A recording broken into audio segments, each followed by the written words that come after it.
The league has lost, as we've talked about, $40 million even this year. Now, chaos erupts as WNBA hit extreme loss of $40 million in playoffs after the debut season of Caitlin Clark ended. Seriously, I couldn't be happier about this crash and burn moment for the WNBA. The league was brought to its peak height and was generating billions from Caitlin Clark's debut season, but suddenly the league went into a state of coma as soon as Caitlin Clark got eliminated from the playoffs, losing millions of dollars.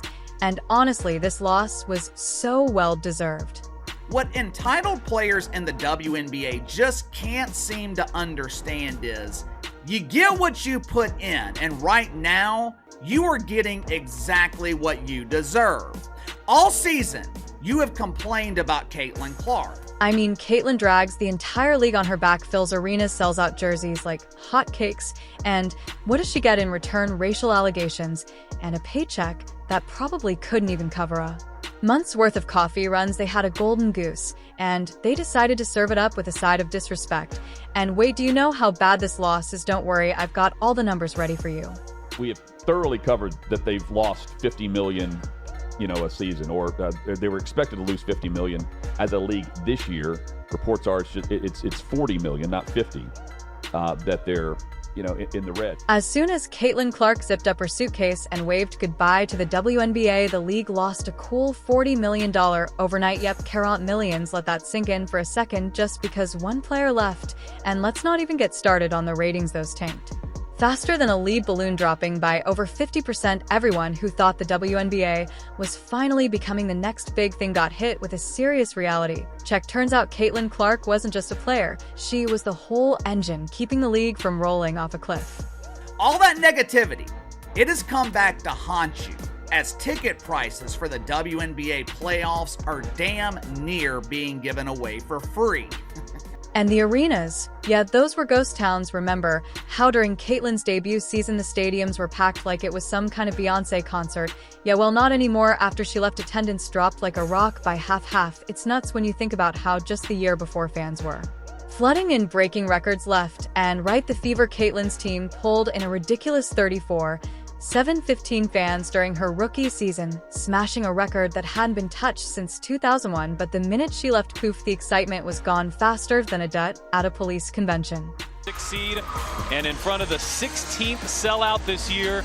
Here's a look at the total attendance, and the Fever are going to be over 200,000 higher than the next highest total attendance in league history.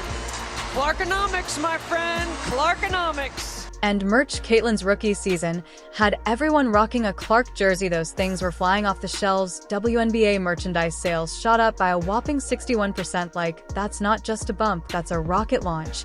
But the second Caitlin announced she was heading to Europe, those sales hit the floor. Retailer sponsors, everyone was left scrambling, trying to figure out what happened. It was like the WNBA didn't just lose a player, they lost the goose, laying those golden eggs. The arenas were empty, the fans disappeared.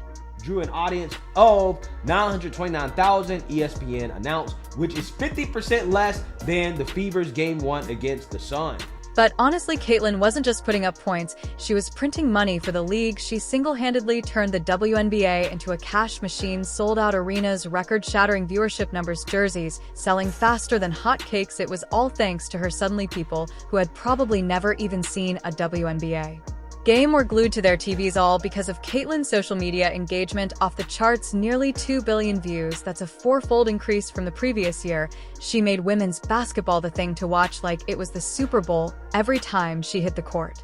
A little bit of Angel Reese when she played Caitlin Clark, but everybody else playing in 4,000, 5,000 seat arenas until Caitlin Clark came in. Yeah, viewership was up. Yes, they signed a new TV deal, which is going to pump $2 billion into the league, but they're still projected to lose money. And the money flowing, and the WNBA earned $2 billion when Caitlin joined the league. The WNBA finally started to see real profits, raking in millions from ticket sponsorships and broadcast deals. For the first time in forever, they pulled in over 3 million total fans. Caitlin didn't just play the game, she changed the game. She transformed the WNBA into a moneymaker, hitting numbers the league hadn't even dreamed of since it started. After Clark drew a WNBA record 1.84 million viewers to her first playoff game against the Connecticut Sun on September 22nd while competing with an NFL Sunday. She followed it up with another record audience of 2.54 million viewers for Game 2. Now here's the kicker. You'd think the WNBA would have treated Caitlyn like the queen she was wrong. Instead of acknowledging her as the league's future, they played her down like she was just another player. Meanwhile, critics and competitors were too busy throwing out ridiculous accusations of racism and the league. They didn't defend her, didn't acknowledge her real value, and worst of all, they paid her peanuts compared to what she was worth. Is it any surprise she took one look at Europe and said, yeah, I'll take the paycheck? Thanks, they knew her value, and they weren't messing around with empty promises. All season, you have complained about Caitlin Clark.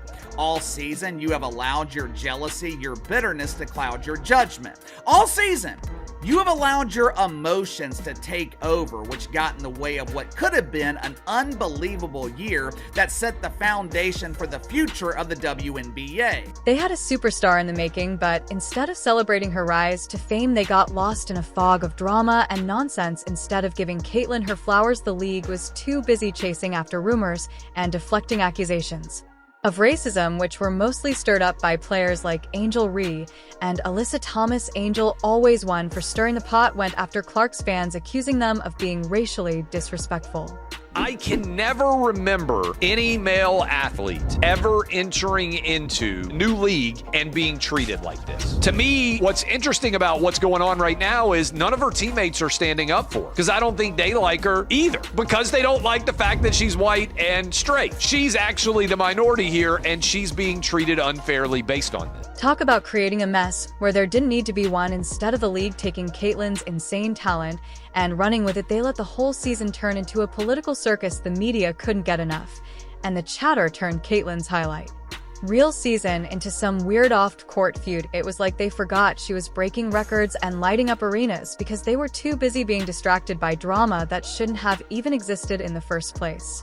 Said it's just so crazy because the growth that Caitlyn has brought to the game, the sheer amount of money that she's making these teams, people are having to move their venues when she comes to play, and she's getting paid like $75,000 a year. She should be one of the top paid players in the world just for the sheer numbers that she's bringing. And if that wasn't enough of a slap in the face, Caitlyn wasn't even getting paid what she was worth. It's wild, right? Here's the player who's responsible for a 48% jump in attendance, nearly 10,000 fans a game. And she's getting peanuts compared to her impact. Her games were packed, the merch with her name on it was selling faster than ice on a hot day, with a whopping 61% increase in sales from the previous year. You'd think the league would be throwing money at her, but nope, they were too busy cashing in on her name while forgetting to actually pay her what she deserved. So Caitlyn, being the savvy player she has said, I'm out of here, and packed her bags for Europe. WNBA fans were absolutely floored, but can you blame her? The girl was pulling in insane numbers, but the league was treating her like she was just another player. In interviews, she even said that the players were being physical with her, and the league did not even give them a foul. She felt like she didn't belong in the league. She was literally carrying on her back. Unrivaled League needs Caitlyn Clark, and they are preparing to offer her a massive deal. But is it all too little too late? The financial disaster was so intense that the WNBA had no choice but to pull out the big guns and try to win her back. And by big guns, I mean WNBA Commissioner Kathy Engelbert, who practically had to gravel Kathy in an epic moment of "we really screwed up." Personally apologized to Caitlyn. Yeah, it was that bad. She didn't just say, hey, we undervalued you a little. No, she went full on, admitting they completely underestimated not only Caitlyn's impact on the court, but also her effect on the WNBA's bank account. And sources say that it's a 6-year deal that could be worth more than $100 million. Wait, there's more. Engelbert wasn't done with her bag of tricks. She also announced that starting in 2025, the regular season would go from 40 games to 44, and they'd be adding a 13th team, the Golden State Valkyries, a whole new team, and extra games to boot. They were trying so hard to make it look like the league was still thriving, but without Caitlyn, all of it felt a little like window dressing on a crumbling building. Sure, more games and new teams sound great, but the bottom line was staring them in the face. Without Clark, the WNBA's big push for a sustainable business model was looking shakier by the day. And there you have it, a league trying to patch up a sinking ship. But unless they can get Caitlyn Clark back on board, they're in for a rough ride. Guys, we have some breaking news that I want to bring to the table. Commissioner Kathy Engelberg, Commissioner of the WNBA, just announced that starting in 2025, the WNBA Finals format will change to a best-of-7 series. Yes. And the format will be 2-2-1-1-1. In addition to that, the first round, which is already a best-of-3, will change in format to 1-1-1. Yes. Yes.